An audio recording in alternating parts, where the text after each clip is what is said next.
জয় গৌর, জয় নিতাই। আজ 10ই পৌষ 1431 ও 26শে ডিসেম্বর 2024 বৃহস্পতিবার, একাদশী সফলা। আজ আমি এই সফলা একাদশীর দিনে শ্রী চৈতন্য চরিতামৃত পাঠ করছি। আজ আমি পাঠ করছি শ্রী চৈতন্য চরিতামৃতের আদিলীলা ত্রয়োদশ পরিচ্ছেদ, শ্রী চৈতন্য মহাপ্রভুর জন্মলীলার শ্লোক 57 থেকে 65।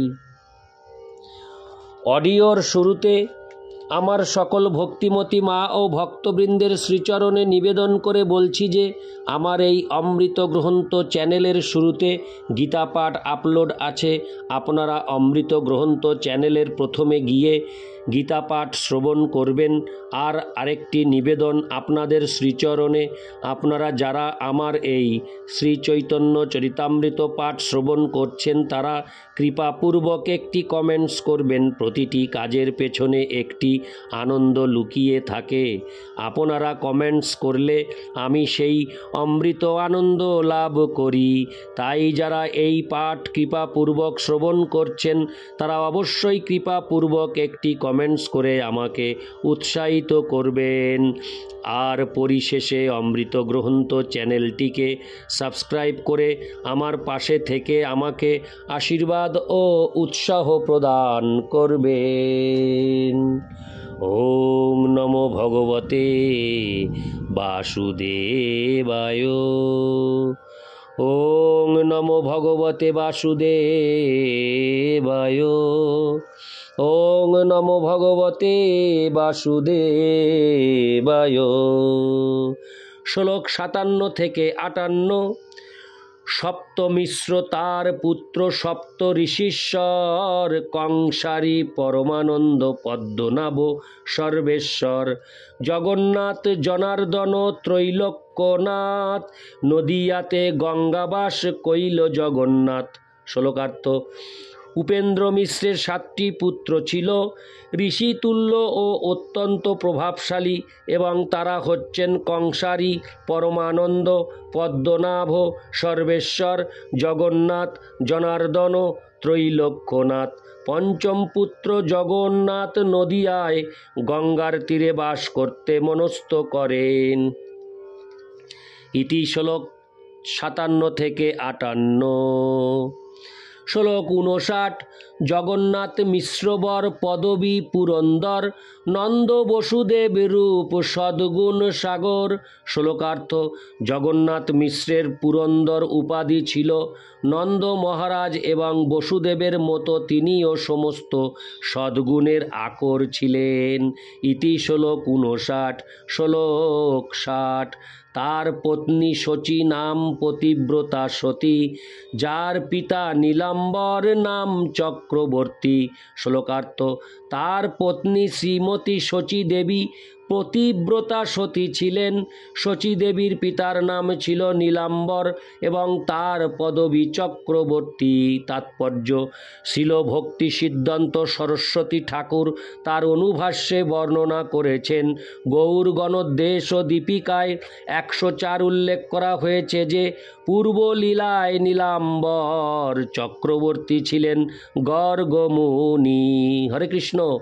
নীলাম্বর চক্রবর্তীর কিছু বংশধর এখন বাংলাদেশের ফরিদপুর জেলার মগডোবা নামক গ্রামে বাস করেন। তার ভাগিনেও ছিলেন জগন্নাথ চক্রবর্তী বা মামু ঠাকুর, যিনি পণ্ডিত গোস্বামীর শিষ্যত্ব বরণ করেন এবং জগন্নাথপুরীতে টোটা গোপীনাথ মন্দিরের সেবক ছিলেন। নীলাম্বর চক্রবর্তী নবদ্বীপে বেলপুকুরিয়াতে বাস করতেন।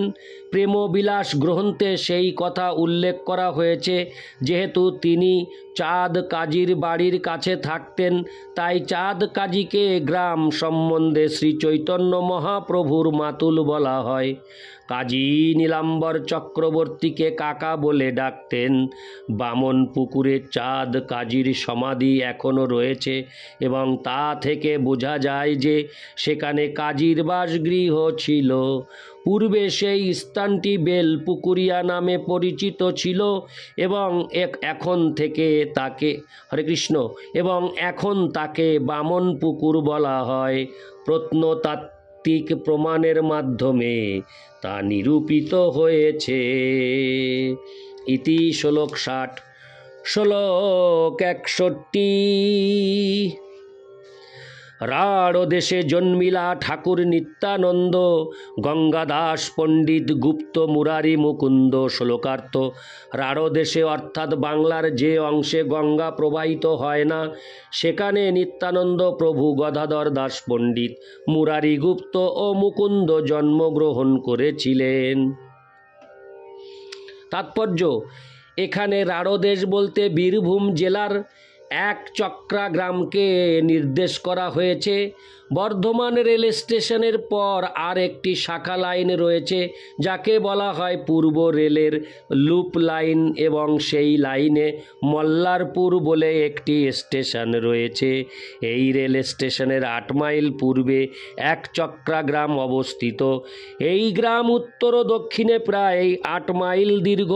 বীরচন্দ্রপুর বা বীরভদ্রপুর একচক্রার সীমানার মধ্যে অবস্থিত। হরে কৃষ্ণ। এই গ্রাম উত্তর ও দক্ষিণে প্রায় 8 মাইল দীর্ঘ। বীরচন্দ্রপুর বা বীরভদ্রপুর একচক্রার সীমানার মধ্যে অবস্থিত। বীরভদ্র গোস্বামীর নাম অনুসারে সেই স্থান বীরচন্দ্রপুর বা বীরভদ্রপুর নামে খ্যাত। 1331 সালে একচক্রা গ্রামের মন্দিরে বজ্রপাত হয়। তার ফলে মন্দিরটি ভগ্নদশা প্রাপ্ত হয়।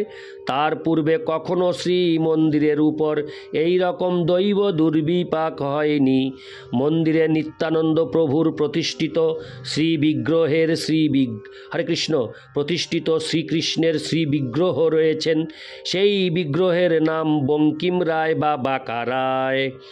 বঙ্কিম রায়ের দক্ষিণ দিকে জাহ্নবা দেবীর বিগ্রহ এবং তার বাম দিকে শ্রীমতী রাধারানীর বিগ্রহ আছেন। মন্দিরের সেবায়েতরা বলেন যে নিত্যানন্দ প্রভু বঙ্কিম রায়ের শ্রী অঙ্গে প্রবিষ্ট হয়েছেন বলে পরবর্তীকালে তার দক্ষিণে জাহ্নবা মাতা স্থাপিত হয়েছেন। পরবর্তীকালে শ্রীমন্দিরে আরও অন্যান্য বিগ্রহ স্থাপিত হয়েছেন।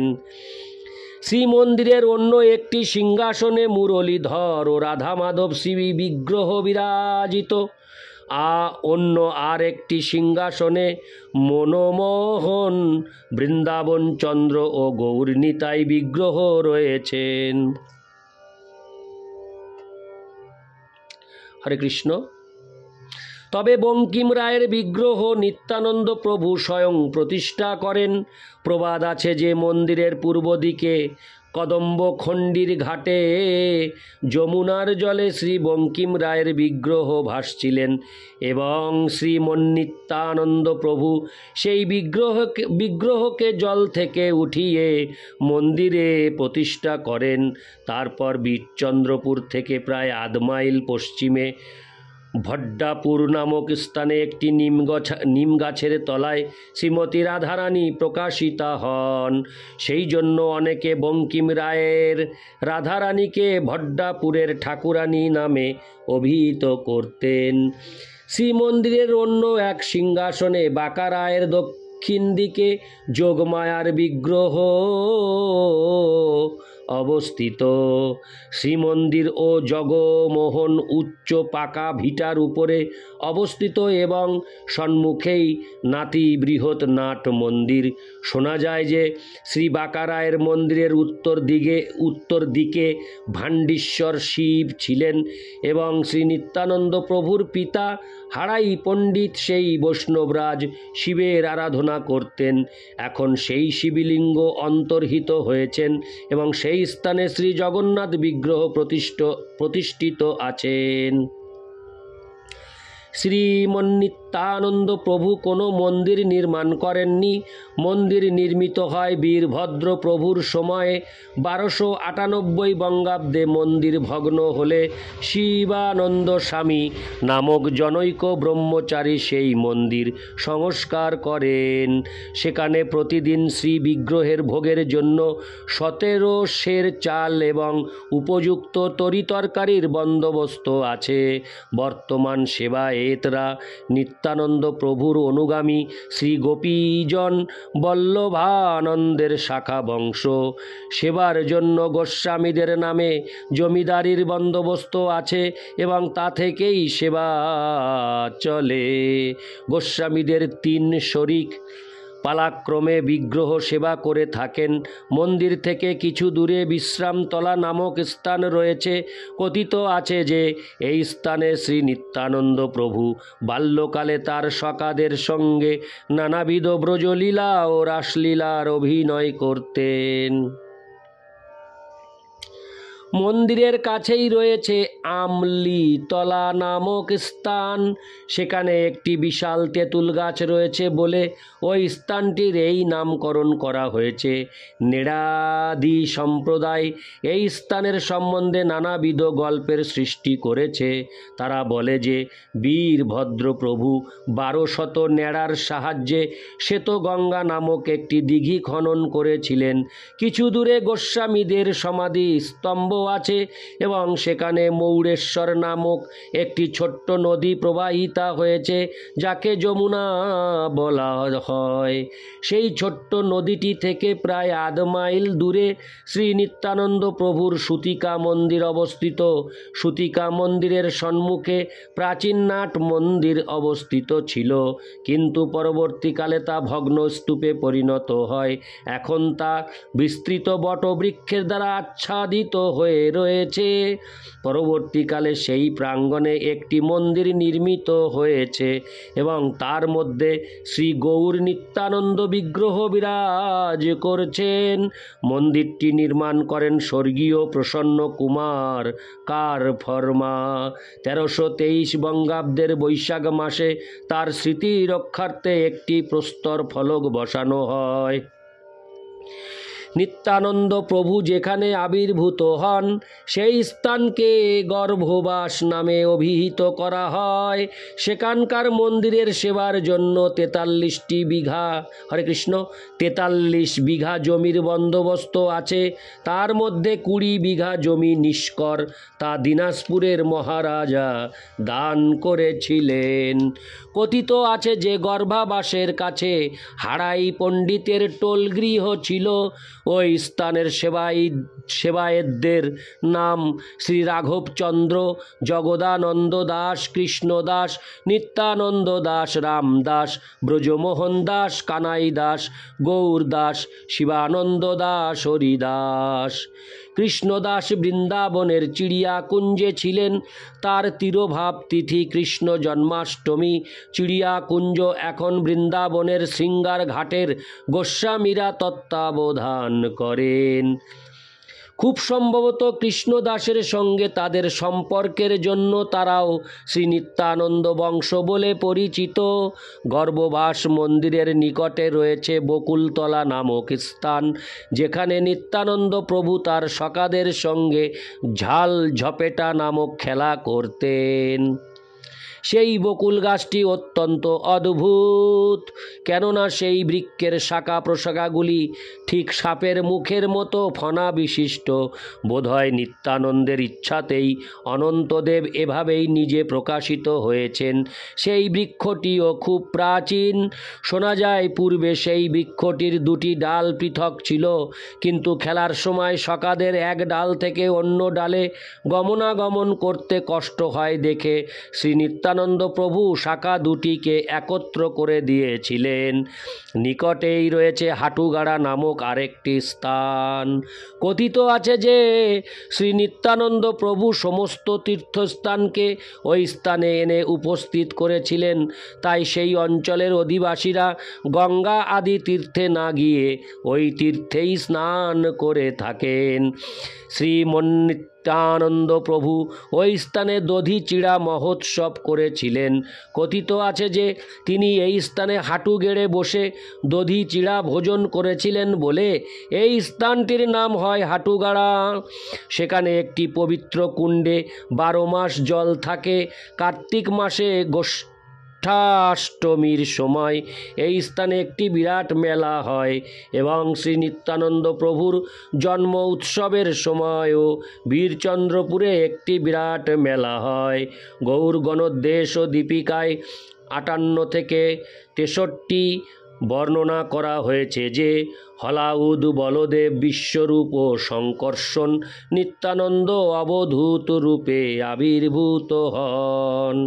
ইতি শ্লোক 61। শ্লোক 62।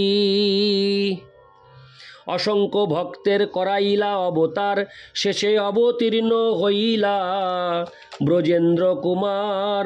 শ্লোকার্থ: ব্রজেন্দ্র কুমার শ্রীকৃষ্ণ প্রথমে অসংখ্য ভক্তদেরকে অবতরণ করিয়ে অবশেষে তিনি স্বয়ং অবতীর্ণ হলেন। ইতি শ্লোক 62।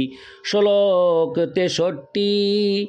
প্রভুর আবির্ভাব পূর্বে যত বৈষ্ণবগণ অদ্বৈত আচার্যের স্থানে করেন গমন। শ্লোকার্থ: শ্রী চৈতন্য মহাপ্রভুর আবির্ভাবের পূর্বে নবদ্বীপের সমস্ত বৈষ্ণবেরা অদ্বৈত আচার্য প্রভুর গৃহে সমবেত হতেন। ইতি শ্লোক 63। শ্লোক 64। গীতা ভাগবত কহে আচার্য গোসাঙ্গী, জ্ঞান কর্ম নিন্দি করে ভক্তির বড়াই। হরে কৃষ্ণ। জ্ঞান কর্ম নিন্দি করে ভক্তির বড়াই। শ্লোকার্থ: বৈষ্ণবদের সেই সবাই অদ্বৈত আচার্য প্রভু ভগবদ গীতা ও ভাগবত পাঠ করতেন। জ্ঞানমার্গ ও কর্মকাণ্ডের নিন্দা করে তিনি ভগবদ ভক্তির মাহাত্ম্য স্থাপন করতেন। ইতি শ্লোক 64। শ্লোক 65। সর্বশাস্ত্রে কহে কৃষ্ণ ভক্তির ব্যাখ্যান, জ্ঞান যোগ তপধর্ম নাহি মানে আন। শ্লোকার্থ: সমগ্র বৈদিক শাস্ত্রে কৃষ্ণ ভক্তির ব্যাখ্যা করা হয়েছে, তাই কৃষ্ণ ভক্তগণ জ্ঞান যোগ তপশ্চর্যা ও তথাকথিত ধর্ম আদির কোনো উপেক্ষা করেন না। তারা ভক্তি ছাড়া আর কোনো পন্থাই স্বীকার করেন না। তাৎপর্য: হরে কৃষ্ণ। আমাদের কৃষ্ণ ভাবনামৃত আন্দোলন এই পন্থা অনুসরণ করে আমরা কৃষ্ণ ভাবনাময় ভক্তিমার্গ ব্যতীত অন্য কোনো পন্থা স্বীকার করি না। যারা জ্ঞান যোগ তপস্যা আদির অনুশীলন করে তারা অনেক সময় আমাদের সমালোচনা করে, কিন্তু সৌভাগ্যক্রমে তাদের সঙ্গে কোনো রকম আপোষ করতে আমরা অক্ষম। আমরা ভগবদ ভক্তি লাভ করে সারা পৃথিবীতে কেবল সেই কথাই প্রচার করি। ইতি শ্লোক 65। ওম নমো ভগবতে বাসুদেবায়। ওম নমো ভগবতে বাসুদেবায়। ওম নমো ভগবতে বাসুদেবায়। জয় গৌর, জয় নিতাই।